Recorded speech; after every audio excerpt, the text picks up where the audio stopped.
Bom, gente, uma ótima noite, então, para vocês, né? É um prazer estar aqui com vocês novamente.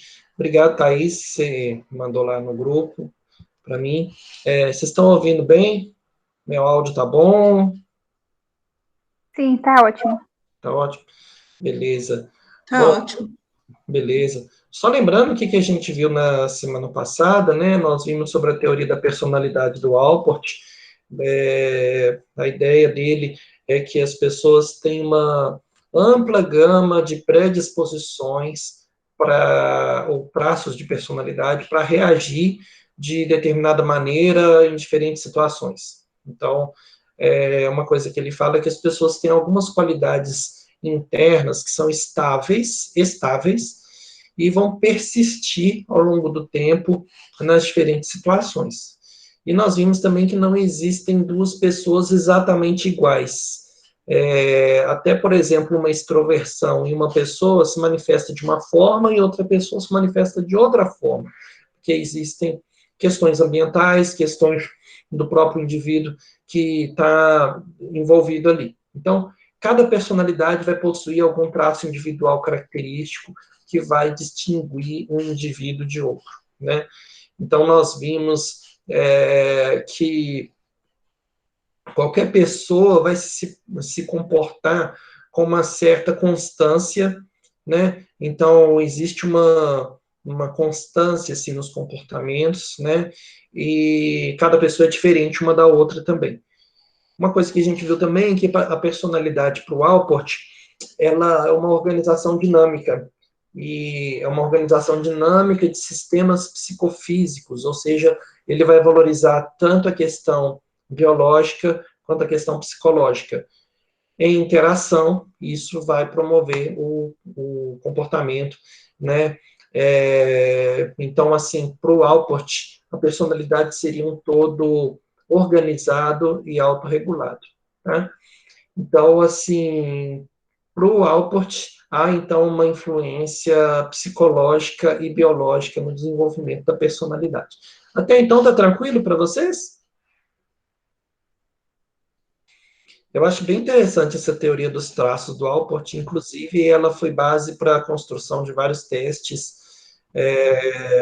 e hoje a gente vai até falar um pouco sobre a teoria dos 5 grandes fatores da personalidade. Essa é uma das teorias mais reconhecidas na atualidade, a teoria dos 5 grandes fatores, pelo fato de que, assim, a partir de várias análises estatísticas mesmo, né, análise fatorial, você consegue, assim, os pesquisadores conseguiram construir um teste, né, assim, vários testes, né, escalas baseadas nessa ideia dos 5 grandes fatores, e você pode aplicar isso em diferentes culturas e você vai ter, assim, basicamente o mesmo resultado, né, um teste, assim, essa ideia dos 5 grandes fatores da personalidade é algo que tem sido replicado em vários estudos internacionais, tá? E aí hoje nós vamos falar um pouco dessa teoria, tá bom? Vocês vão ver que existe uma certa semelhança com a teoria do Alport, né, justamente pelo fato de ter uma valorização de alguns aspectos que se repetem, né, que se pode falar que é semelhante assim, em algumas pessoas, né? A teoria dos 5 grandes fatores da personalidade, ela é uma teoria que também é chamada de Big Five, né? Ela vai ser o fundamento para vários testes psicológicos que a gente tem, tá bom? Então, espero que vocês gostem, é bem tranquilo. A partir dessa teoria, a gente consegue fazer várias análises, né? Talvez você consiga até pensar assim, tentar se localizar dentro dessa teoria também, né, dos 5 grandes fatores. É bem interessante. Boa noite, Andréia. Tudo bem? E boa noite a todo mundo. Que bom que vocês estão aqui. Vou compartilhar minha tela com vocês, tá bom? Só um minuto.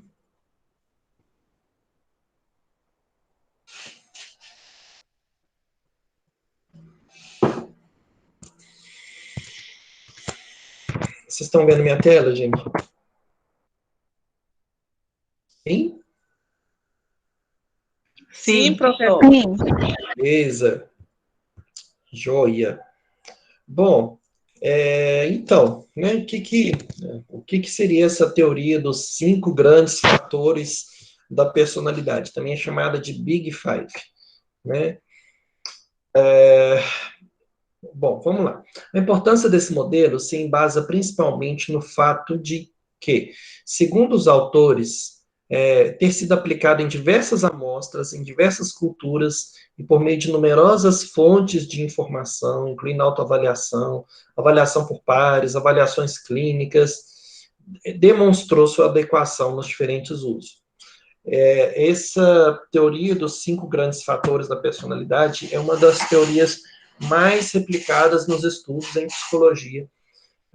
Se você acessar aquela revista internacional Personality and Individual Differences, Personalidade e Diferenças Individuais, é uma das revistas mais conceituadas sobre o tema personalidade no mundo, tá?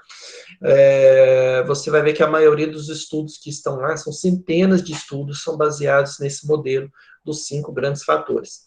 Mas, professor, que 5 grandes fatores são esses? Nós vamos chegar lá. Bom,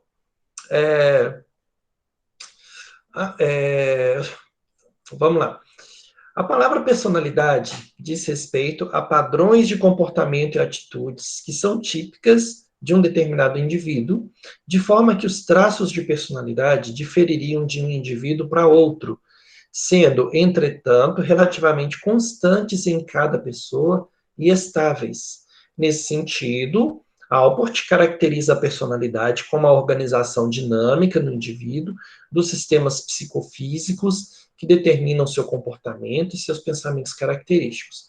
Então, até então, a gente só está vendo a definição de personalidade, né, e a importância dos traços de personalidade. Né, o Alport cria essa teoria dos traços, e ele vai caracterizar a personalidade como essa organização dinâmica. Então, a personalidade não é estática, né? Ela está sempre em mudança, né?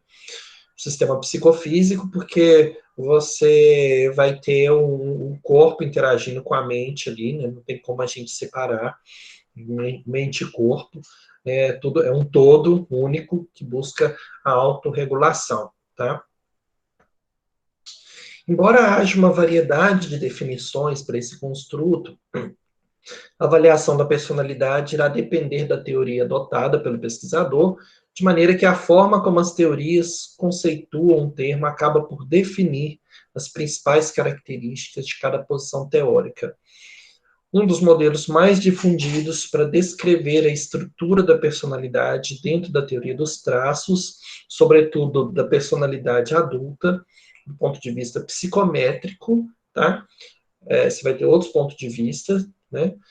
É o modelo dos 5 grandes fatores da personalidade, também conhecido como Big Five, considerado uma teoria explicativa e preditiva da personalidade humana e suas relações com a conduta. Bom, então, em suma, né, o que a gente está vendo aqui? Existe um modelo de personalidade, um modelo de análise da personalidade, que tem sido reconhecido mundialmente como sendo um dos modelos mais válidos, mais aceitos, né? É um modelo psicométrico. Por que é psicométrico? Ele faz uso da estatística, né? Então, a partir de um conjunto muito grande de dados, por exemplo, você elabora 1000 perguntas sobre o comportamento humano. Você distribui essas perguntas para uma amostra populacional, umas pessoas, e aí você vai identificar quais são as perguntas que uma se correlaciona com a outra e tal. E aí, estatisticamente, através de um programa, eu mesmo utilizo o SPSS, mas existem outros programas, tem o programa R, tem o M+, tem vários programas estatísticos. Através desse programa, você consegue reduzir essa quantidade imensa de dados em 5 grandes fatores. Esses 5 grandes fatores, cada fator vai compor vários outros, né? Várias facetas. Professor, você está falando grego, eu não estou entendendo nada. Calma, nós vamos chegar lá, tá? Até então, né, o que você precisa guardar é o seguinte: esses 5 grandes fatores da personalidade faz parte de um modelo psicométrico de análise da personalidade, ok? E, a partir dele, vários testes psicológicos, testes de personalidade, basicamente de autorrelato, que a pessoa precisa marcar, se concorda totalmente, discorda, o quanto que aquela questão, o quanto que a pessoa se identifica com aquela pergunta, né? Então, a pessoa vai marcar ali, e a partir disso a gente vai conseguir mensurar a personalidade daquela pessoa, né? Então, tá. Quais são os 5 grandes fatores da personalidade? Aqui só tem 4, na verdade são 5. Neuroticismo, né? Abertura à experiência, amabilidade ou cordialidade, extroversão, tá? E tem um outro, né, que conscienciosidade, que é responsabilidade. Faltou aqui, deixa eu colocar aqui para vocês. O quinto, conscienciosidade ou responsabilidade. Enfim.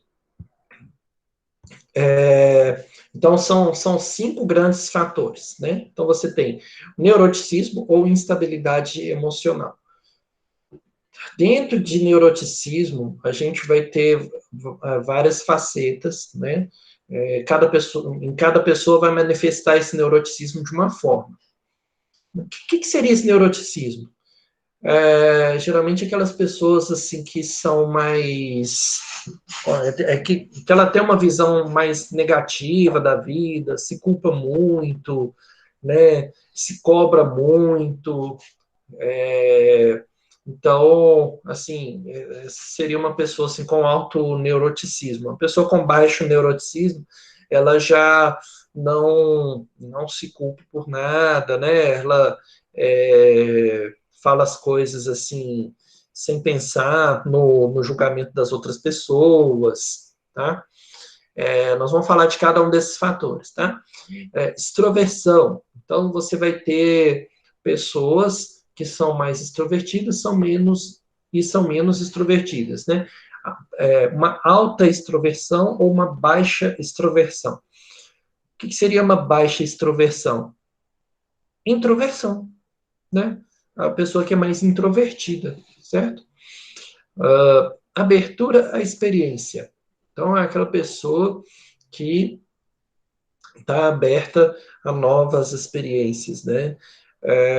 Vocês vão ver que, pelo fato da personalidade ser dinâmica, ela ainda ela está sempre em desenvolvimento, né?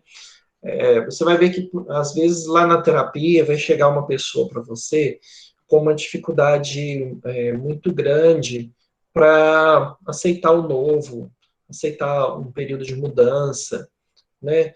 E um dos resultados da terapia, assim, que a gente espera é que a pessoa se abra mais para novas experiências, ela queira experimentar as coisas sem medo, né? Ela se dê a liberdade para experimentar outras coisas. Mas o fato é que existem pessoas que naturalmente são mais abertas a novas experiências, outras são bem fechadas. Eu sempre gosto de dar um exemplo de uma colega minha do mestrado, hein? A pessoa era concursada, ela tinha, assim, sabe aquela pessoa, assim, inteligente, muito inteligente, só que ela tinha uma baixa abertura a novas experiências, e a filha dela também. A filha dela ganhou uma bolsa de estudos para ir fazer um intercâmbio na França. Quando ela chegou lá, aí e foi aquela descarga emocional, né? Mãe, eu tô longe de você. E a mãe, filha, você tá longe de mim.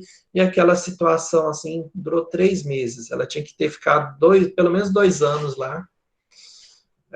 A mãe vende o carro para poder pagar a multa de 50 mil reais para poder trazer a menina de volta. Ela tinha ganhado um programa lá, bolsa e tal. Ela teve que pagar. Ela não ficou, porque ela não queria ficar longe da mãe.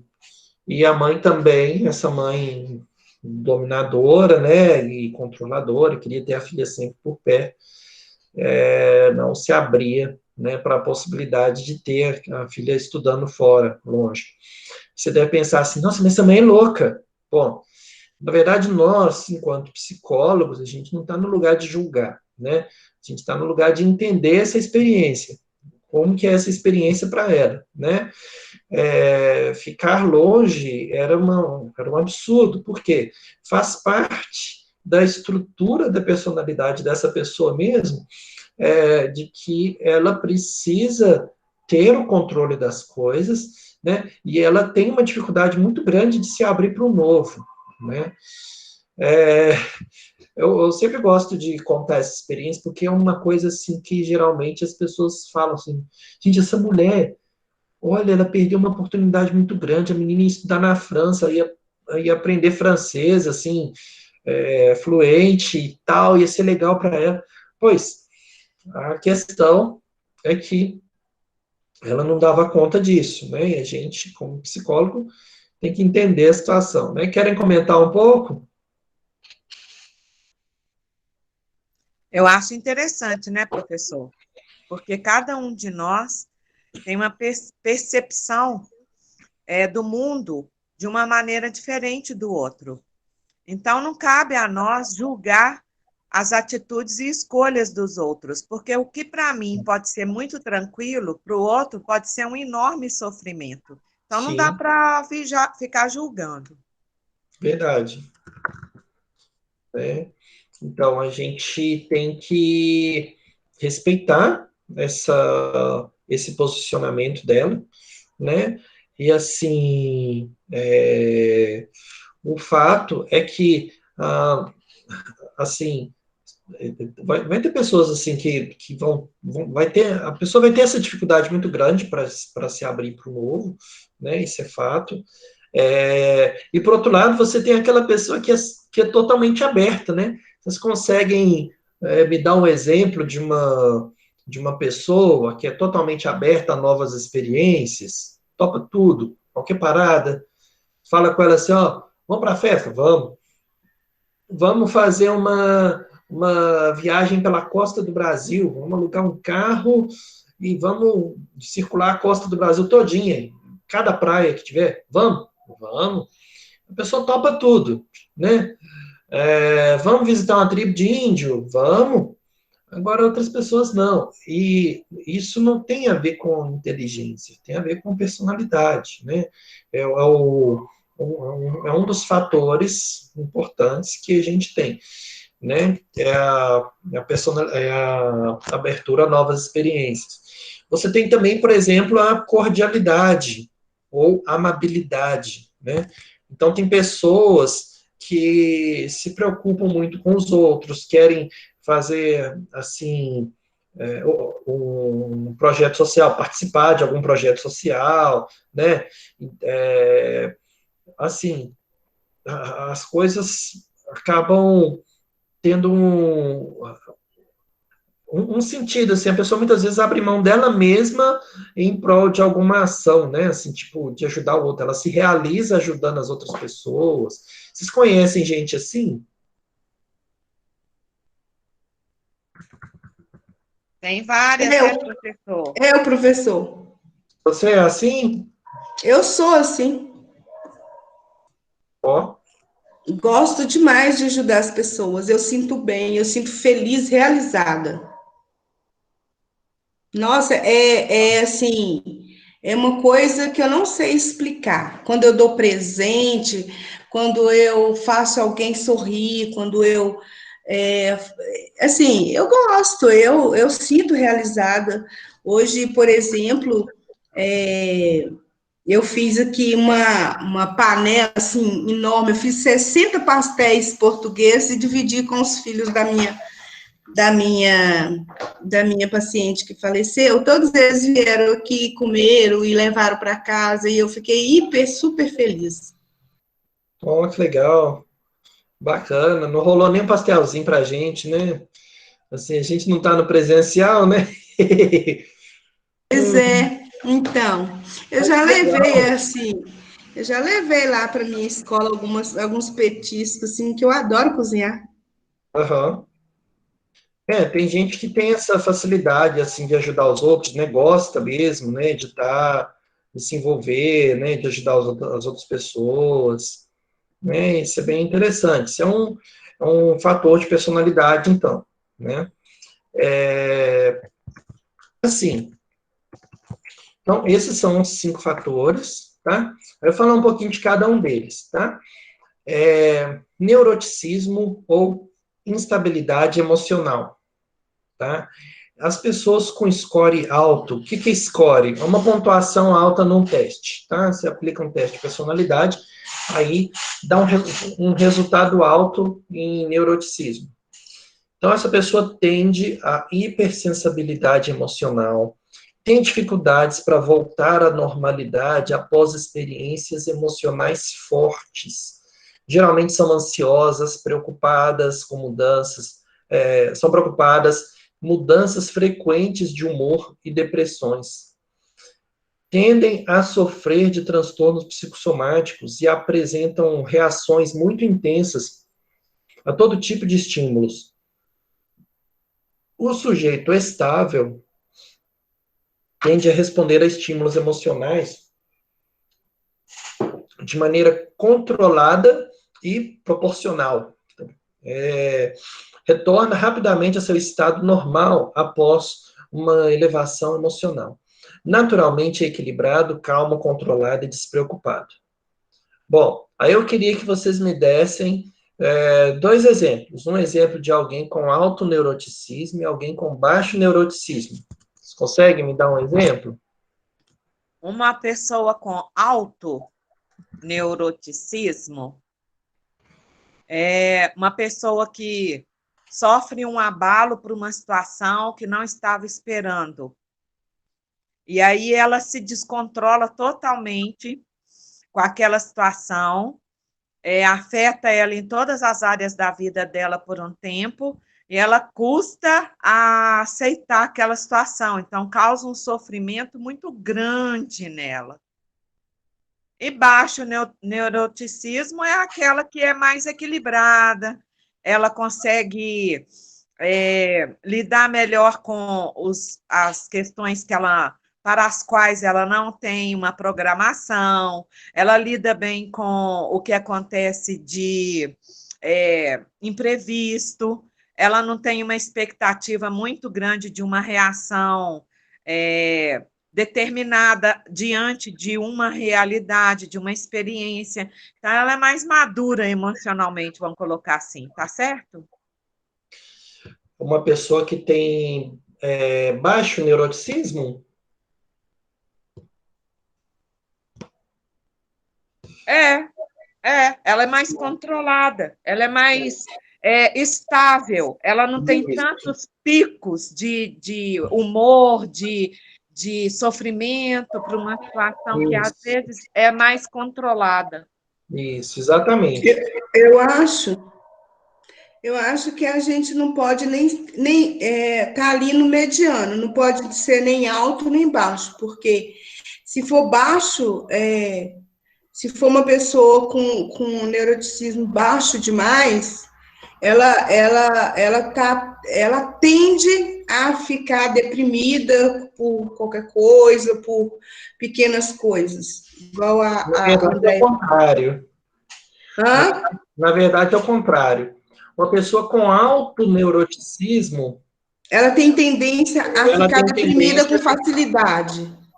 ela se irrita com mais facilidade, ela tem uma tendência a ficar mais deprimida, mais depressiva, entendeu? Uhum. Então, o neuroticismo... Ô, Daniel, Ah, na verdade, com o autoneuroticismo, até por uma situação que não deveria, por exemplo, causar tanto estrago, vamos dizer assim, ela acaba somatizando, como é que fala? Aumentando muito a questão real. É um pensamento disfuncional, seria isso, não é? Por exemplo, uma mudança de plano. Tipo essa pandemia, aí, ninguém esperava. Aí, de repente, você vai ter que trabalhar em home office. Aí a pessoa desespera com auto-neuroticismo, né? Tem umas pessoas que até cometem suicídio. Aumentam, não é isso? sim, exatamente. Exatamente, entendeu, Dulce?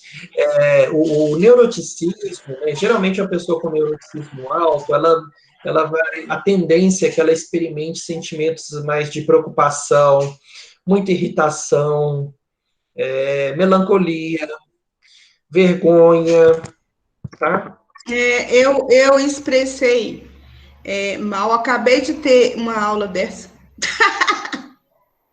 Como assim?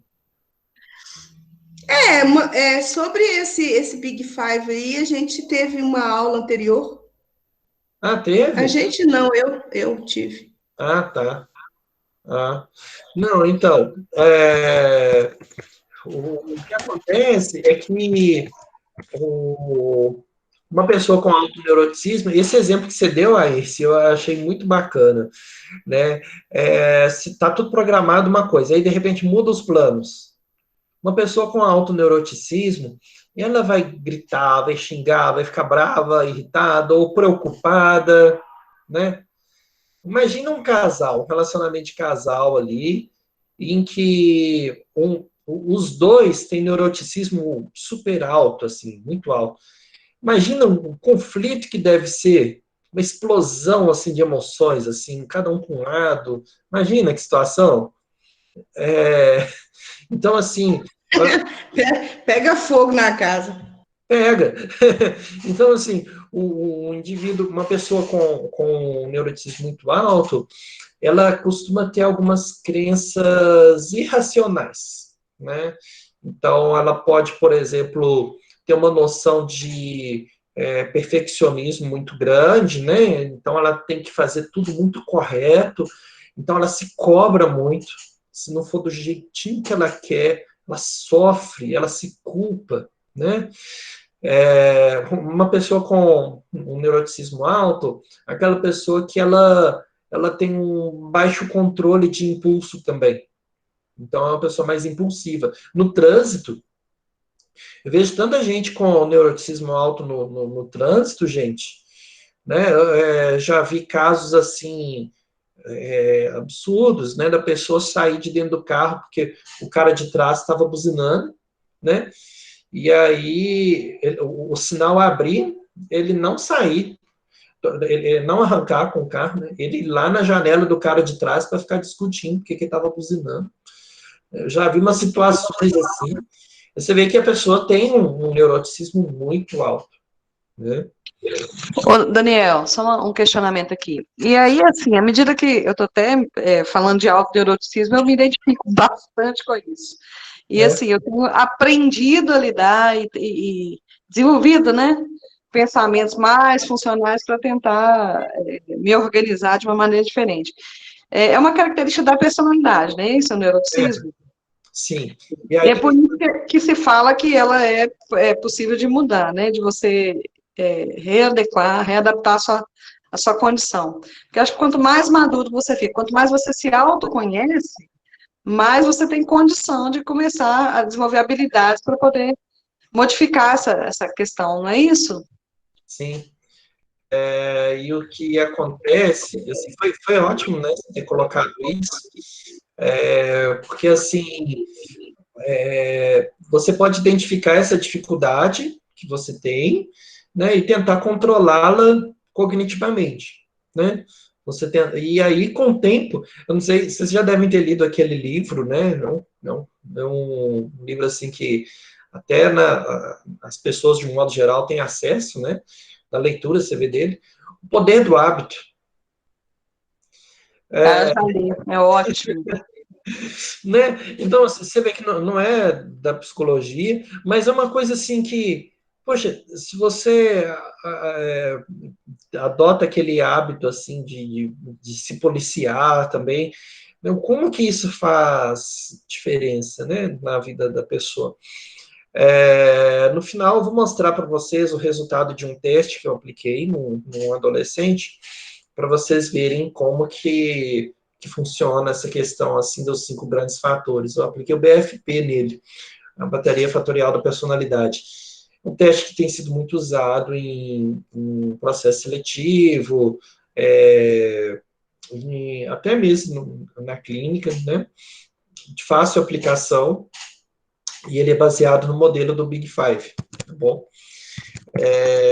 Mas, assim, será que é possível mudar? Será que é possível controlar o neuroticismo?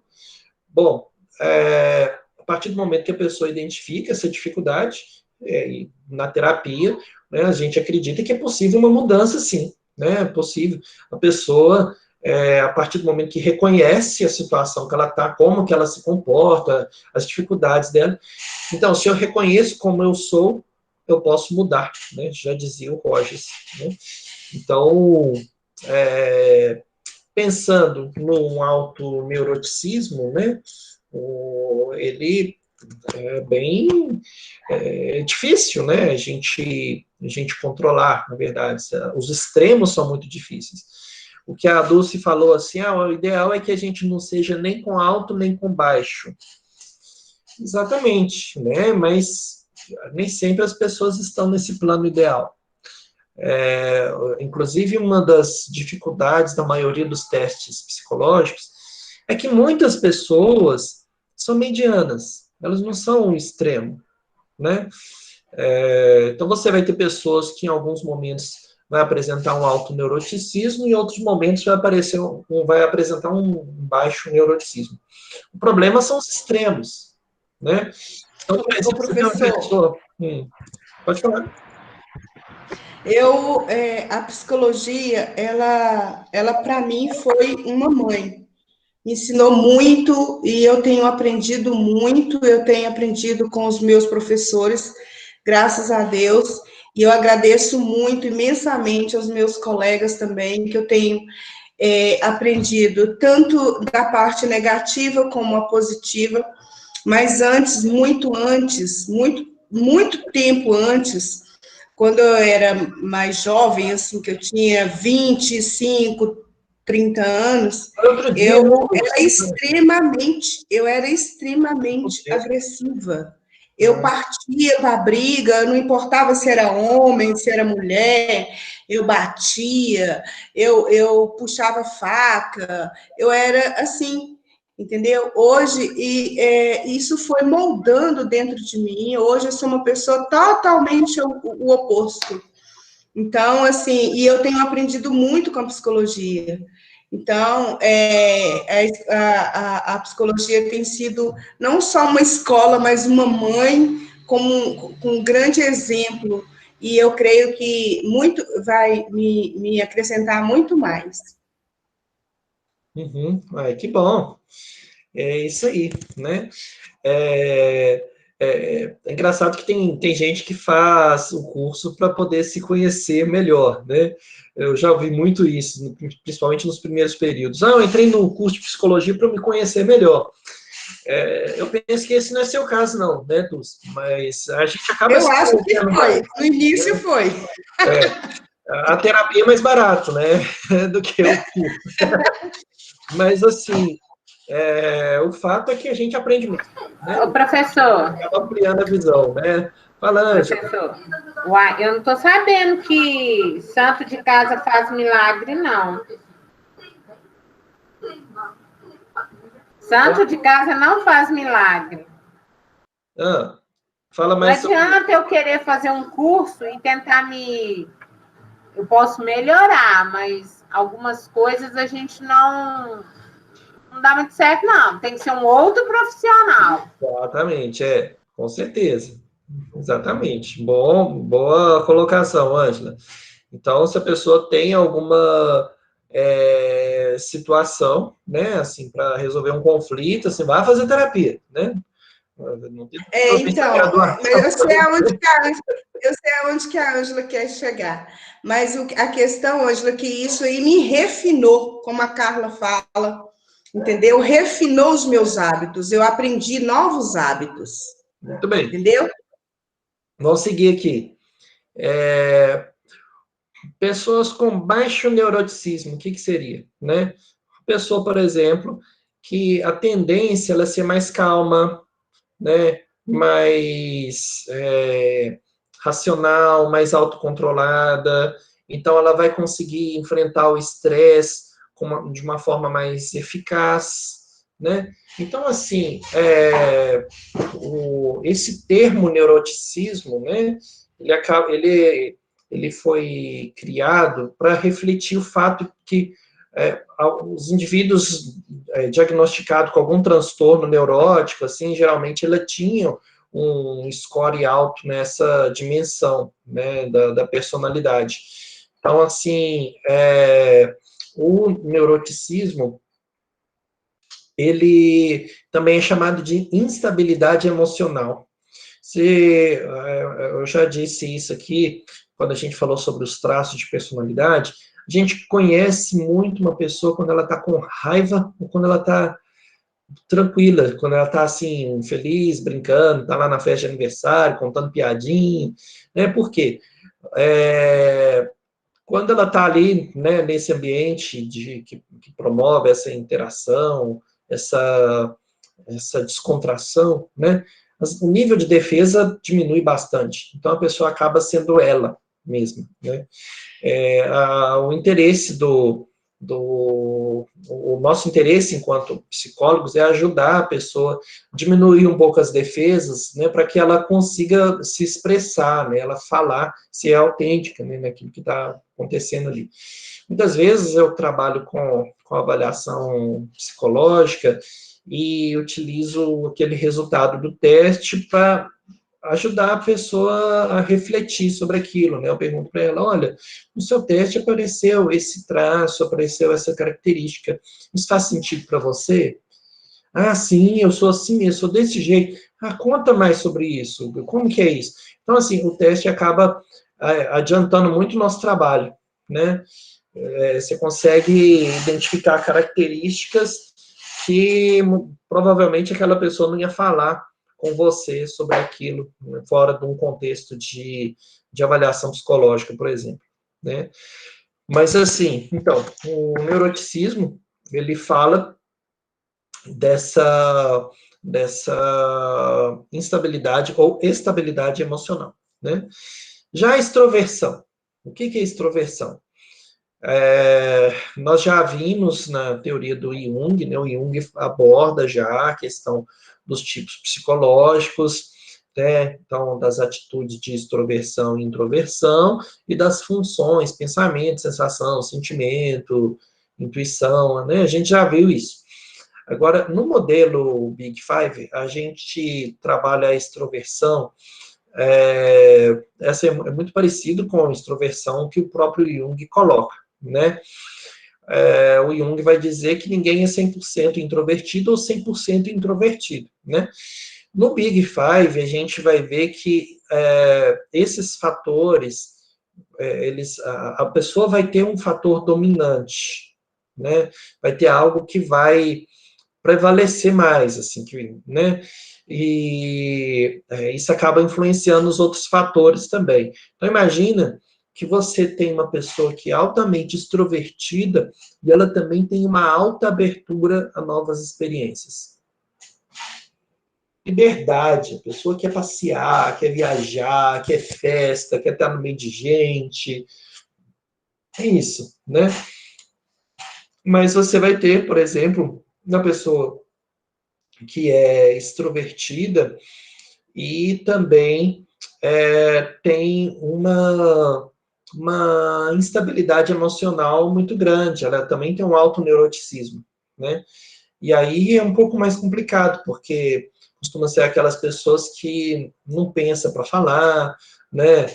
E querem fazer, assim, se culpam muito, às vezes, por ter expressado alguma ideia, e ela não tem aquele autocontrole, né, o neuroticismo muito alto, então ela é instável emocionalmente, e ao mesmo tempo ela quer expressar, ela quer estar no meio de pessoas, enfim, os fatores vão se relacionar, tá? Então, pessoas extrovertidas são sociáveis, gostam de lugares com muita gente, com festas lotadas. Geralmente têm muitos amigos com os quais gostam de conversar o tempo todo. Gostam de situações excitantes e de se arriscar. Também adoram brincadeiras e mudanças. São despreocupadas, são otimistas, gostam de estar sempre ativas e fazendo coisas. O introvertido típico é socialmente reservado, mostra-se distante, exceto com seus amigos mais íntimos, costuma ser previdente e desconfia dos impulsos súbitos. Não gostam de diversões barulhentas e desfrutam de uma vida ordenada. Né? Muitos introvertidos, eles prezam por algo assim, que ele possa ter um controle, assim. Ele não gosta de uma exposição, né? Prefere ficar mais reservado, né, no canto dele. Assim, uma coisa que eu sempre falo, né, e que tem gente que confunde introversão com timidez. E você vai ter um paciente que vai chegar para você e que ele confunde isso também, né? Então, você vai ter aquela pessoa que é natural, né, que ele queira ficar mais reservado, né, ele é mais introvertido, tá? E você vai ter aquele que ele quer estar no meio de pessoas, ele quer conhecer pessoas, ele quer interagir e não consegue. Algo trava, é difícil para ele. Esse já é o tímido, né? Então, assim, só para diferenciar um pouco, né, a timidez da introversão, tá bom? Vocês conhecem alguém extrovertido? Querem falar sobre ele? Alguém consegue me dar um exemplo de extroversão? Geralmente os que trabalham com como é que chama? Esqueci a palavra, professor, que faz a gente rir. Como é que é? Um comediante. Comediante. Às vezes o comediante, ele se mostra muito extrovertido porque ele precisa provocar o riso na plateia, né? Sim. Agora, tá certo? E você vê que quando o introvertido vai tentar fazer uma piada, ninguém ri, gente. Ninguém, assim, chega a ficar uma coisa assim meio estranha, né? Ele até esforça para contar uma piada, mas não consegue. Fica igual aquelas piadas ruins do Google, né? Você pede a assistente do Google para contar uma piada para você, ela conta. São umas piadinhas, assim, que minha sobrinha de 10 anos que ri pra caramba, né? Mas, assim, tipo, outro dia eu vi uma que era assim, o que é um A na testa? É um atestado. Mas, tipo, agora o cara que entrou... essa foi boa. Então, o cara que é extrovertido, ele vai contar essa piada e ele já vai começar a rir, assim, igual a Dulce, entendeu? Então, enfim, o que o 0 disse para o 8, seu cinto está muito apertado, essas coisas, né? Mas o extrovertido, quando ele conta piada, por exemplo, quer ver um cara extrovertido? Tem um canal no YouTube, aquele Greg News, da HBO, né? Ele dá as notícias, só que sempre de uma forma muito cômica, né? O cara não ri em momento nenhum, ele fala as coisas engraçadas, sério, a sua barriga dói de tanto rir de ouvir o cara falando, né? Quem conhece aqui, a Daiane conhece, o Greg News, é bem legal. Extrovertido, o cara arranca a risada de você, mas ele fala assim com aquela postura séria, né? E, enfim, esse é o extrovertido, né? Ele consegue contagiar todas as pessoas. Geralmente é o primeiro a ser lembrado nas festas, para ser convidado para as festas de aniversário, né? Tem que ter o cara lá para poder alegrar tudo, né? Mas não necessariamente o cara mais extrovertido é o mais alegre, tá?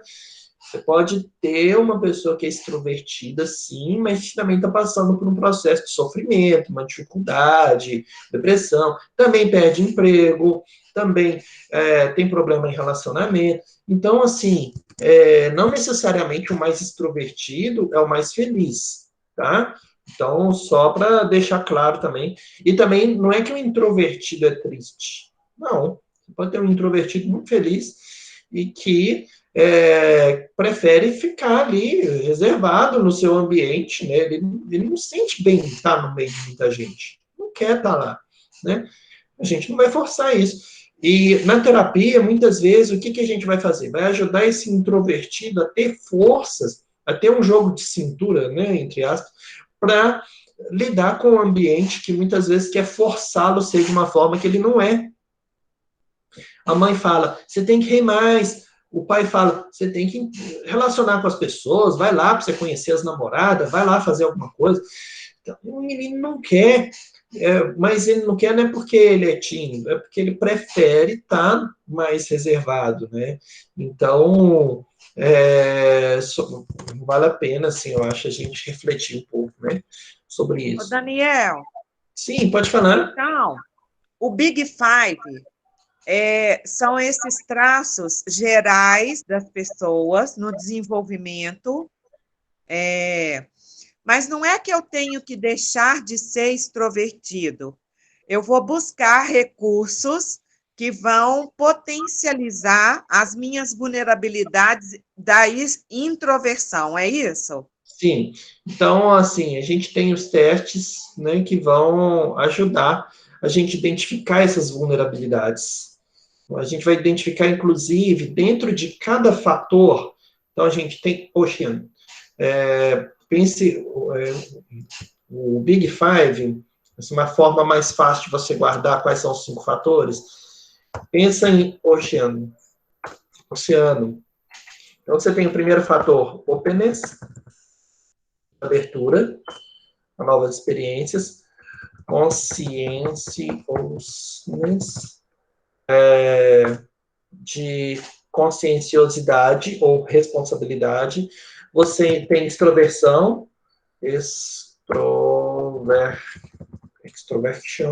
extroversão. Você tem amabilidade,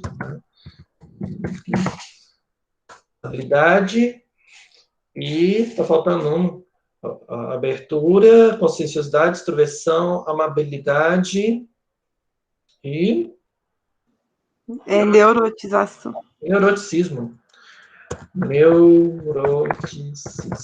Então, assim, no inglês é mais fácil de você guardar. Oceano, né? Então, abertura, conscienciosidade, extroversão, amabilidade e neuroticismo, tá? Então, o que acontece? Você vai ter pessoas com uma alta abertura e com uma baixa conscienciosidade. Então, aquela pessoa, assim, que ele tem prova de concurso no domingo de manhã, e o colega chama ele 4 horas da tarde no sábado para fazer rapel lá na ponte do Belvedere, e ele vai, né? E assim, tipo, não tem responsabilidade, né? Ele tem uma alta abertura e não tem responsabilidade. Então, assim, a extroversão, então fala dessa sociabilidade, né? Então, se você tem o cara que é extrovertido e é responsável, e você tem o cara que é extrovertido e não é responsável, né? Eu lembro uma vez que eu apliquei um teste numa pessoa, era o NELP, né? Baseado nos 5 grandes fatores também, e deu que a conscienciosidade da menina foi assim, tipo, um percentil de entre 1 e 99, o dela foi 2, né? Então, isso quer dizer que eu sou irresponsável? Bom, o teste está dizendo que parece que você não tem feito as melhores escolhas, né? Ou que você cria suas próprias regras, né? Você fala assim de uma forma assim para a pessoa, né? Não se ofender, mas aí ela pega e responde: não, eu sou irresponsável mesmo, eu sou assim. Aí ela começa a falar: ah, porque eu já fiz isso, tal. Aí ela começa a dizer quem é ela, né? É muito interessante isso. Então, professor, mais uma pergunta. Porque quando você vai fazer um teste para poder ver que tipo de traço de personalidade que você tem e que você busca um processo psicoterapêutico, vai se cuidar, vai se autodesenvolver, então a pessoa ela tem mais habilidade para se autorresponsabilizar sobre as questões que são dela. Do contrário, por exemplo, se o cara que foi fazer rapel, se tomar pau na prova, ele vai falar com o amigo: você que fez eu tomar pau na prova porque você me desviou. Aí ele vai responsabilizar o outro, não vai se autorresponsabilizar pelo seu próprio processo e não vai desenvolver essa consciência de ver o que é meu e o que é do outro. É por aí, não é? Sim, exatamente, né? Muitas vezes a pessoa acaba, ela não é responsável pela própria vida, fica sempre culpando os outros, né? E você tocou aí num ponto assim muito importante mesmo, né? E aí, se ele tiver ainda um baixo neuroticismo, é que ele não vai se culpar mesmo, né? Que ele vai ficar assim, não, uma hora vai dar certo, né? Porque não foi a hora agora, né? Se ele tiver um baixo neuroticismo. Agora, se ele tiver um alto neuroticismo, vê como que ele se correlaciona com a conscienciosidade, né? Então, se ele tiver um alto neuroticismo, ele vai se culpar, vai falar assim, nossa, eu não devia ter ido lá, né? Então, agora, é interessante que, dentre os 5 grandes fatores da personalidade, a gente vê os estudos científicos sobre eles, né? Quais são os correlatos sociais dos 5 grandes fatores? Então, você sabe, por exemplo, que desempenho no trabalho e desempenho acadêmico está altamente relacionado à conscienciosidade, uma alta responsabilidade, né?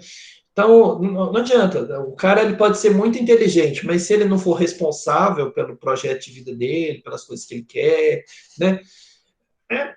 Ele não vai se desenvolver, né? Ele não vai ter sucesso naquilo, né? Então, assim, por isso que a gente vê também que nem só de inteligência vive o homem, nem só de personalidade. Existem várias coisas que compõem a complexidade do ser humano. Se a gente pensa no modelo dos 5 grandes fatores, com esses 5 fatores a gente consegue ter assim um perfil, né? Ter uma base, assim, uma referência de como que a pessoa funciona, né? No cotidiano, ok? Então, o outro fator aqui é a abertura, a experiência, tá? Pessoas com alto nível de abertura à experiência definem a si mesmas como liberais, criativas e tolerantes. Esse aqui é um ponto importante, né? Eu já venho falando, assim, aos poucos, de cada um dos fatores, mas a criatividade, ela vem dessa abertura à experiência. O que é criatividade? Entenda a criatividade como sendo um pensamento divergente, ou seja, um pensamento fora da curva, né?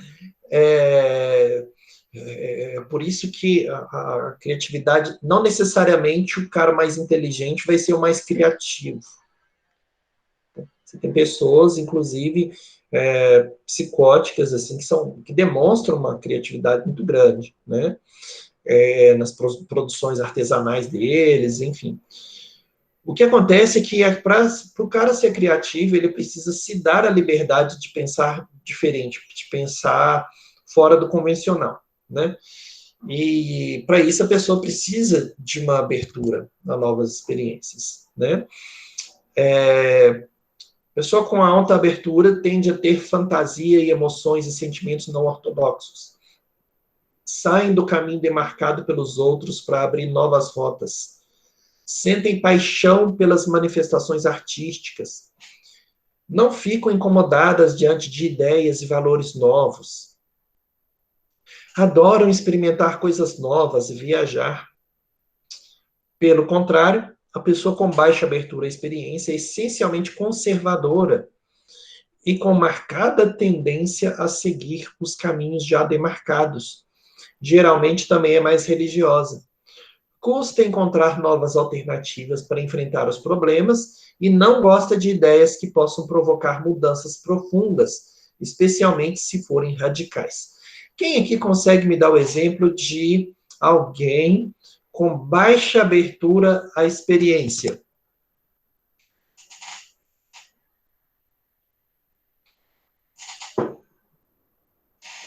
São pessoas muito metódicas, professor? Que tem, tipo, usar um ditado aqui que o povo antigamente falava muito, que tem síndrome de Gabriela. Eu nasci assim, eu cresci assim, vou morrer assim? Tipo assim? Mais ou menos isso, tá?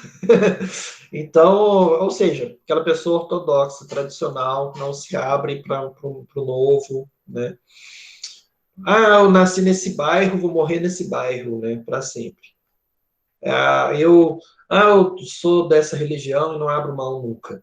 Eu sou dessa profissão também. Imagina o cara que era datilógrafo, fez curso de datilografia, né? Muita gente aqui, quando nasceu, a máquina de escrever já não estava mais em ênfase, né? Mas o que acontece?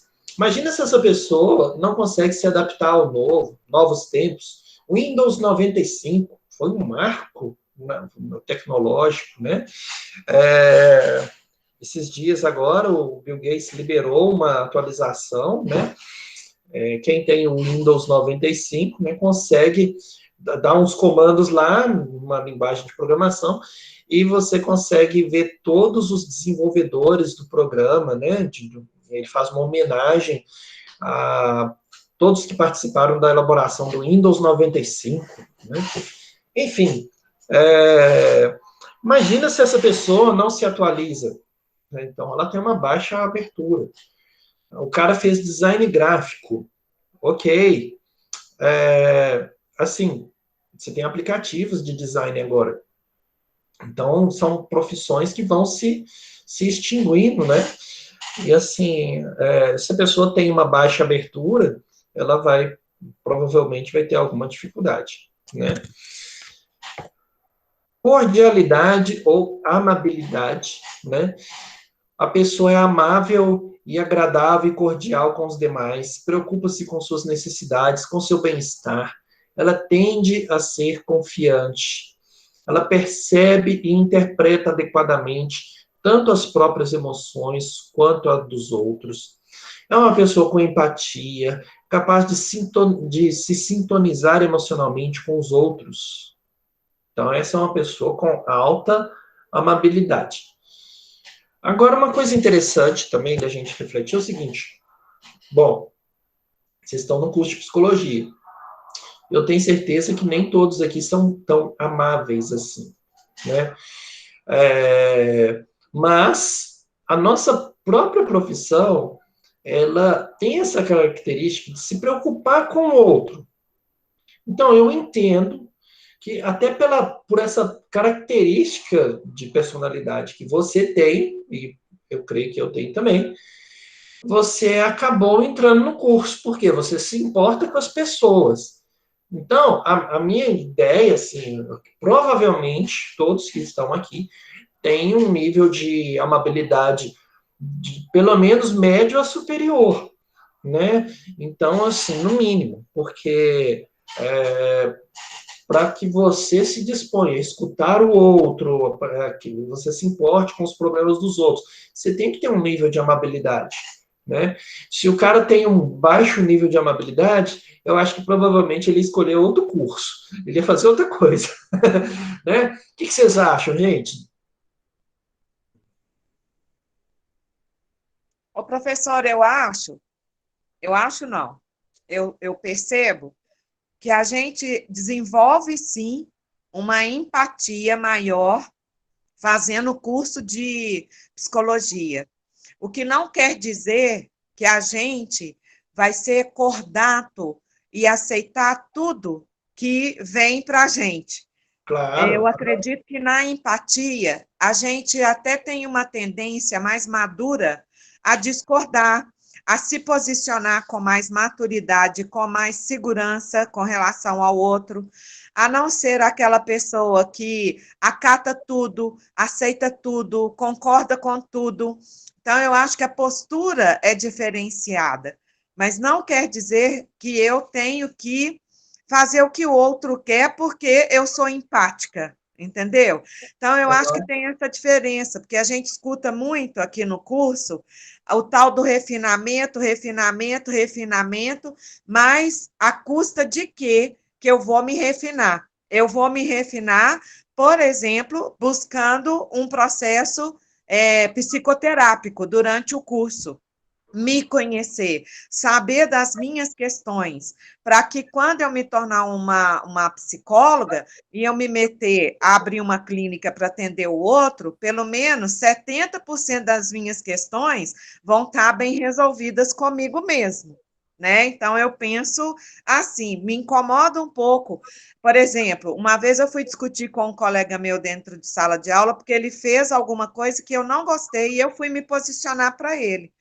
E aí ele virou para mim e falou assim, André, mas a gente tem que ter um refinamento. Aí eu falei assim, tá, o que a gente acha que é refinamento nesse contexto? Sabe, Daniel? Se você puder até contribuir nessa questão aí, eu acho que é de grande valia.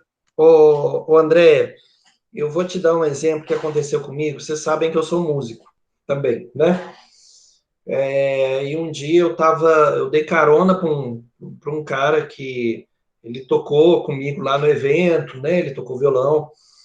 E assim, tem muitos anos, foi antes de eu ir para a Bahia, tem muito tempo isso, mas eu já era formado em psicologia, né? E aí ele falou um negócio comigo, eu não gostei. Eu falei com ele que eu não gostei, né? E aí ele foi e falou assim aqui, mas psicólogo não pode ficar com raiva, não. Você não pode ter raiva. Eu deixei de ser humano quando fiz o curso de psicologia, não sabia. Não sabia que eu agora eu um robô. Meu Deus! Emoções existem para ser sentidas. Agora, o quanto você canaliza isso é diferente, né? Como você vai direcionar isso, né? Bom, só uma coisa assim para dar uma luz em relação à empatia. A empatia Perfeito, tem a ver com o quanto que você consegue perceber o quadro referencial da outra pessoa. Então, no caso da amabilidade especificamente, uma pessoa que ela tem uma alta amabilidade, ela se dispõe a ser, a ter essa empatia, né, a perceber qual que é o quadro referencial do outro, você enxergar a realidade do outro a partir dos olhos do outro. Mas aí existem outras questões também. Você tocou num ponto importante, mas que eu diria que seria a questão de ser autêntico. Você não vai se anular, você vai expor sua ideia, você vai se colocar, você vai se posicionar. Isso é ser autêntico. Então, na clínica, se um cliente me fala alguma coisa que me incomoda, é claro que eu vou ter um manejo, eu vou saber conduzir isso, falar com ele aquilo que incomoda. Em alguns momentos, a gente tem até que colocar alguns limites. Você vai atender criança, adolescente, às vezes você tem que colocar algum limite ali, né? Até para a sua autopreservação e preservação do ambiente, né? Do seu espaço. E você precisa ser autêntico, né? Você precisa falar. Então, o que você passou, André, eu penso assim, gente, eu já passei isso depois de formado, de gente da família virar para mim e falar assim, aqui, não, mas você não pode ter raiva. Como assim? Ansioso, você não pode ficar ansioso, você é psicólogo. Gente, eu não sabia que eu assinei um atestado de desumanidade. né? Eu não sabia que eu tinha feito isso quando eu formei.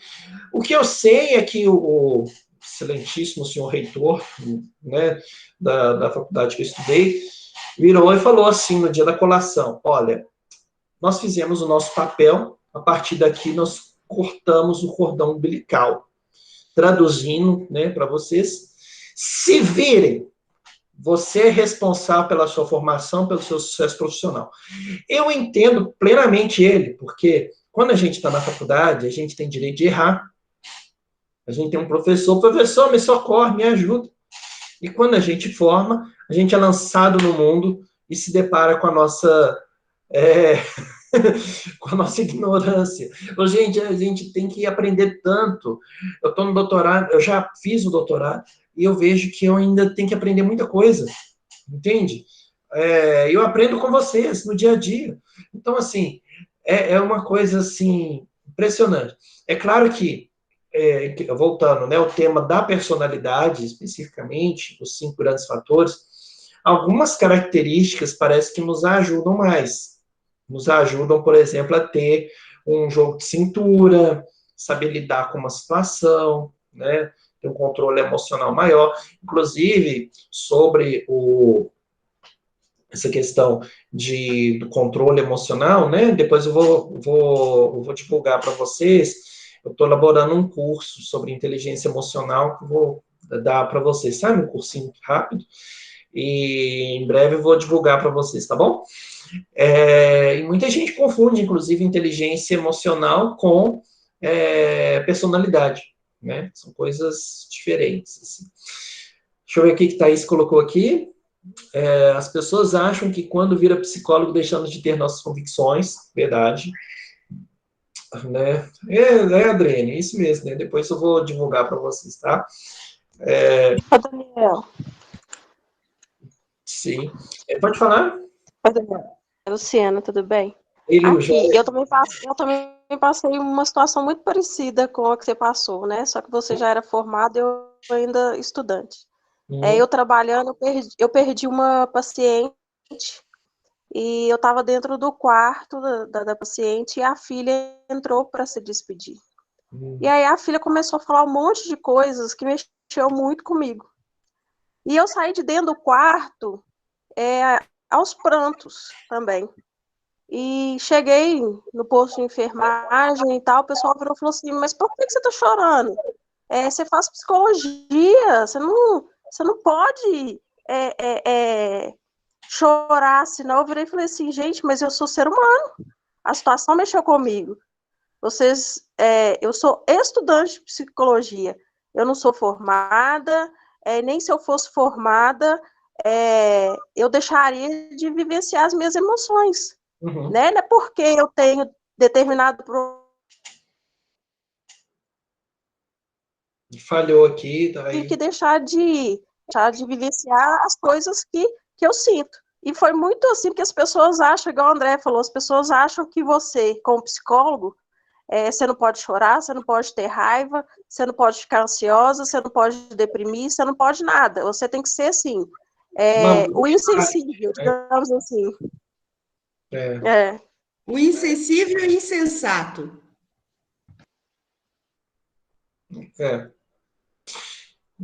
Então, o que acontece? Que bom que vocês compartilham dessa angústia comigo, porque eu já ouvi muita coisa. Poxa vida, eu deixei de ser humano, mas que coisa, né? Então, assim, é complicado mesmo. Pode falar, Irene. Professor, um dia um psicólogo falou comigo que ser psicólogo é uma missão muito difícil, porque ele entende todo mundo e quem entende ele.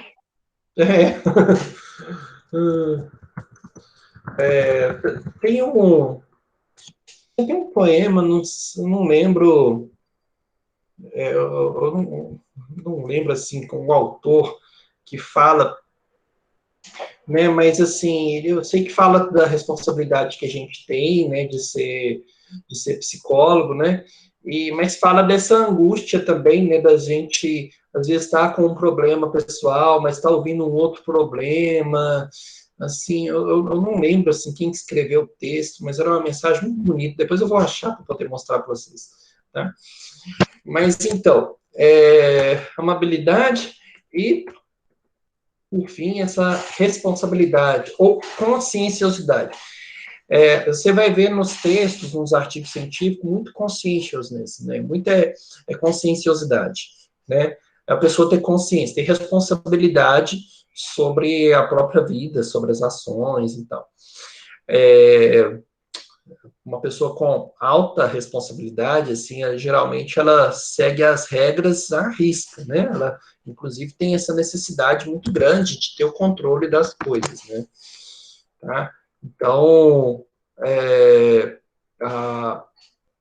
uma pessoa que tem uma autorresponsabilidade, geralmente ela é muito zelosa, ela é muito disciplinada, né? Já aquela pessoa que tem uma baixa conscienciosidade, ela vai ser mais relaxada, às vezes sem nenhuma ambição, assim, para conquistar as coisas. Uma pessoa com alta responsabilidade, né? E, geralmente ela é aquela pessoa viciada em trabalho. Eu lembro de uma pessoa que trabalhou comigo no RH do EPA, né?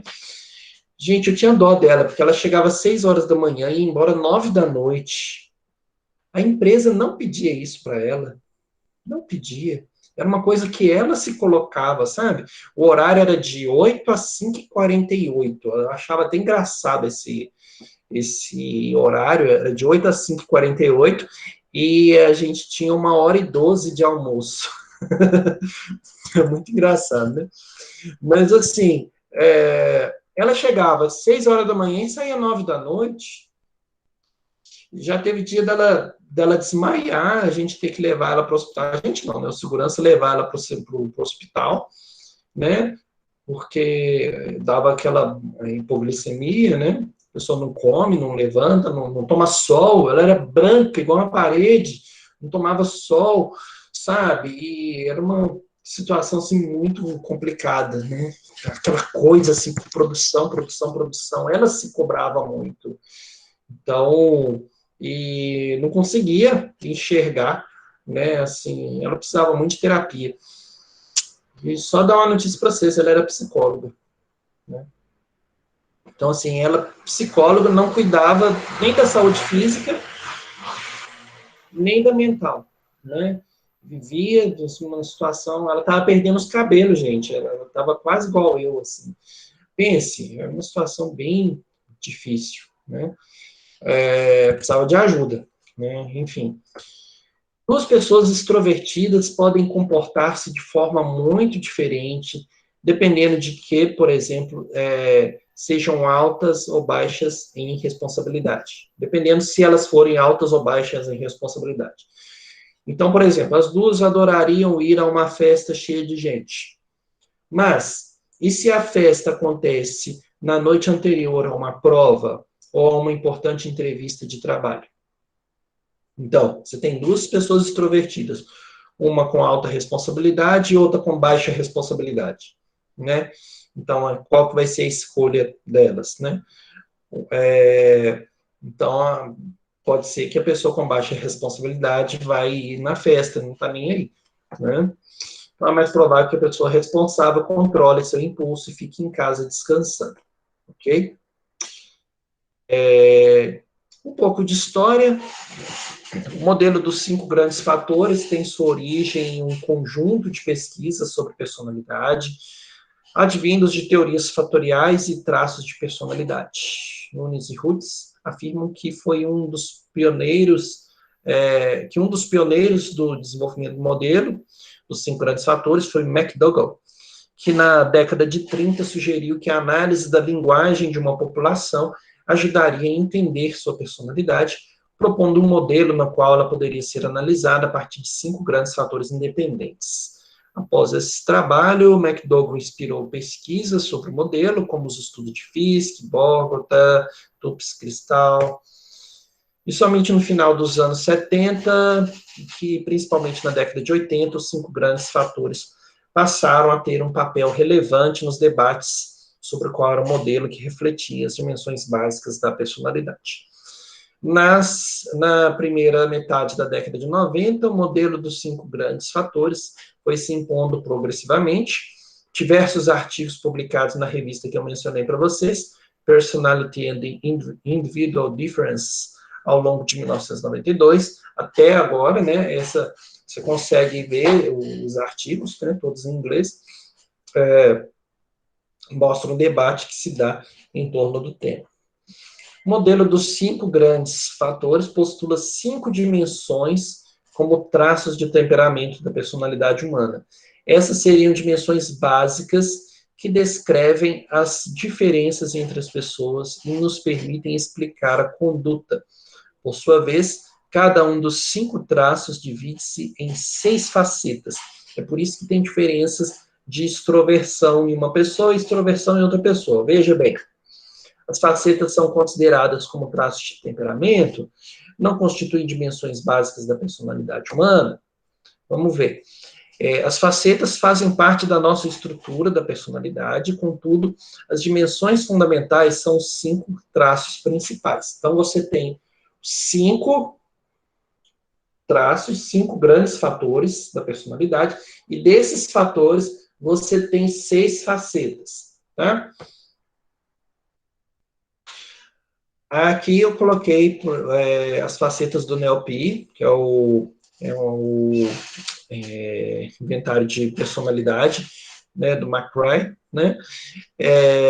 Então, quais são as facetas? Do neuroticismo: ansiedade, agressividade, hostilidade, depressão, constrangimento, impulsividade, vulnerabilidade ao estresse.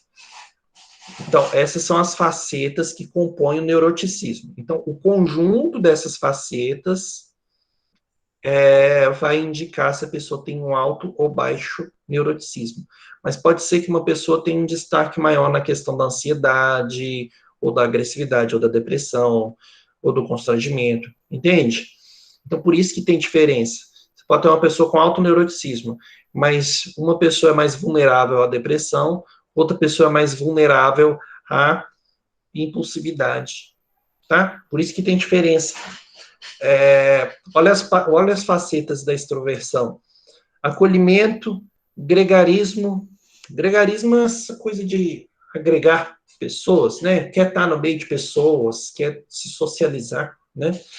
Assertividade, você pode ver que eu não sei quanto a vocês, mas muitos líderes de turma que eu tive eram pessoas extrovertidas, né? Muitos empresários que eu conheço são extrovertidos. Então, são pessoas, assim, que têm assertividade. Assertividade não é fazer a coisa certa, não.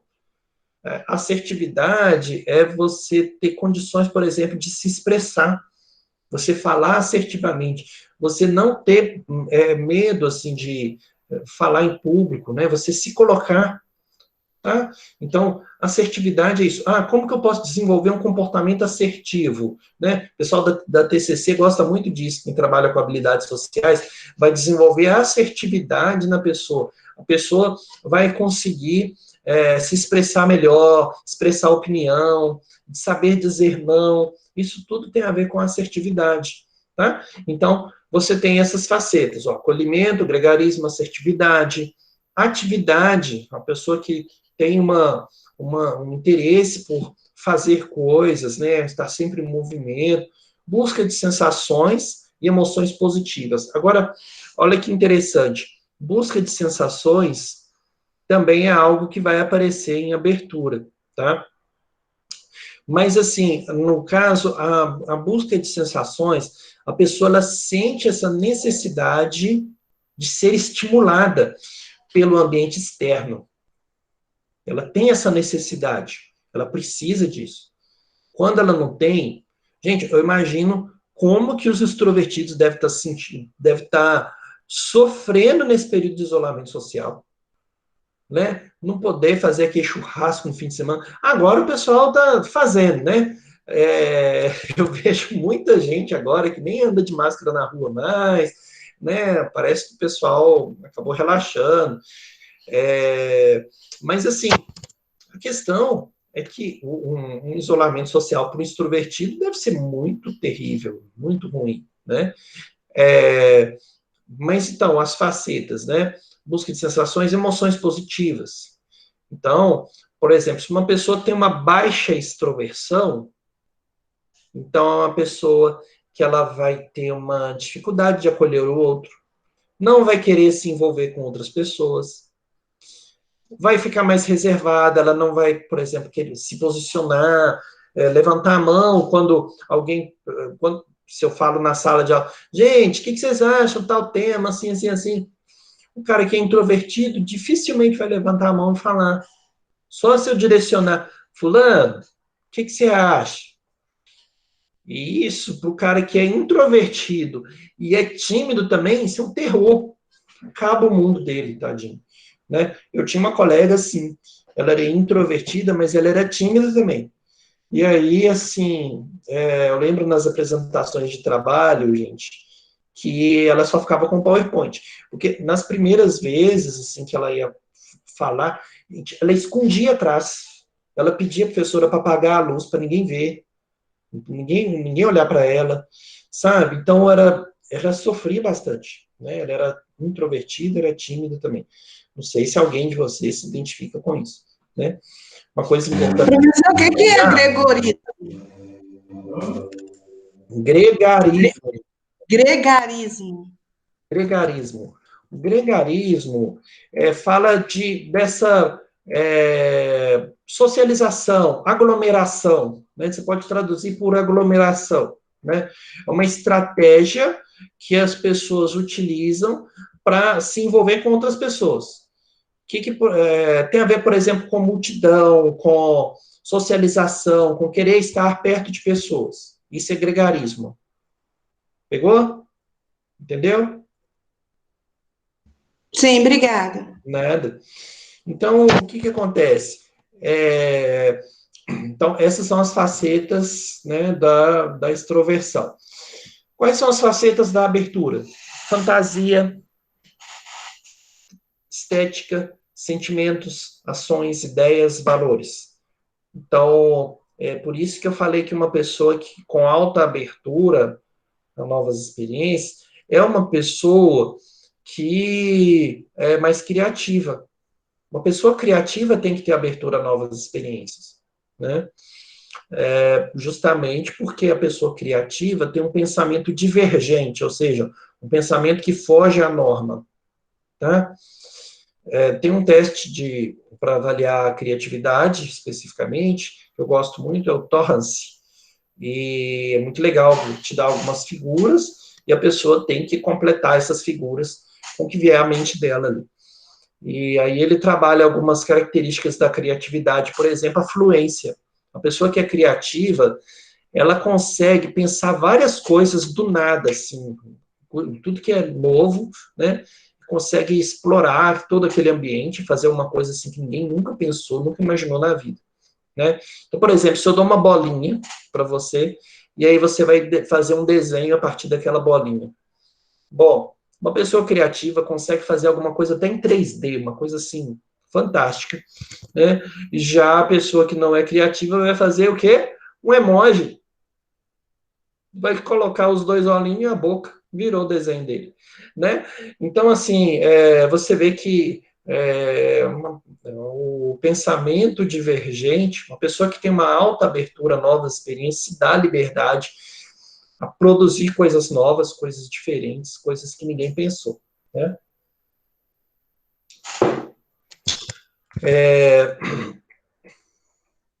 Sim, claro. Eu vou colocar assim. Bom, um outro fator é a cordialidade ou amabilidade, né?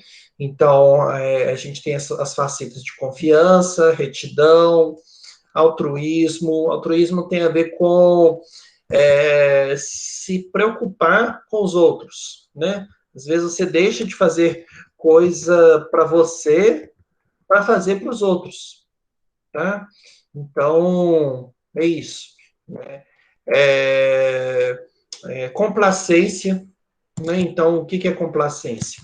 né? Complacência é quando você quer corresponder aos desejos dos outros, os desejos das outras pessoas, você quer ser agradável às outras pessoas, né? Ser gentil, ser delicado. Isso tem a ver com complacência. Modéstia, né? Sensibilidade. Por fim, responsabilidade ou conscienciosidade. Aí você tem as facetas de competência, ordem, cumprimento do dever, esforço por realizações, autodisciplina e deliberação. Tá? Então, o que é deliberação? Deliberação é você tomar alguma decisão, você questionar sobre alguma coisa, você refletir sobre alguma coisa. Então, uma pessoa com uma alta responsabilidade, ela vai refletir sobre as coisas. Ela vai procurar saber os detalhes, ela vai procurar ter um controle sobre aquela situação, né? Enfim, era isso que eu queria colocar para vocês hoje.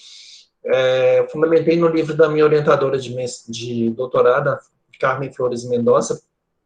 Esse livro é dela. Depois vou disponibilizar o livro para vocês lá no Classroom, tá? Tem um capítulo lá que fala sobre personalidade, assim, tem vários capítulos que falam sobre personalidade, e tem os que falam de inteligência também, para quem tiver interesse. Claro, só peço, por favor, para não divulgar esse livro, por questões autorais, né? Não divulgue ali na internet. Mas, assim, eu mando o livro completo para vocês estudarem, para vocês terem isso. Acho que vai ser bom para vocês, para a formação suas. Tá ok? No mais, é isso, gente. Eu queria falar com vocês. Obrigado pela atenção. Quem quer falar alguma coisa? Tem alguma dúvida? Ô, professor. Oi? Para que dia que vai ser o trabalho que o senhor pediu para a gente fazer sobre o personagem? E depois da V2, né, gente, que eu coloquei para vocês. Depois da V2. Eu não coloquei no Classroom, acho que está escrito lá. Tá escrito no AVA? Eu não estou entrando no AVA. No AVA ou no Google Class? Entra nos dois, eu coloco coisa nos dois lá. Tá. Deixa eu ver se eu coloquei no Classroom aqui, aí eu já te falo. Eu olhei lá, professor, não está ainda não. Não está, não? Ah, professor, outra coisa assim muito importante com relação ao NPA. Não. Com relação ao NPA, eu mandei um e-mail para a Nayara, ela falou assim para me pedir orientação para o senhor, que está responsável agora pelo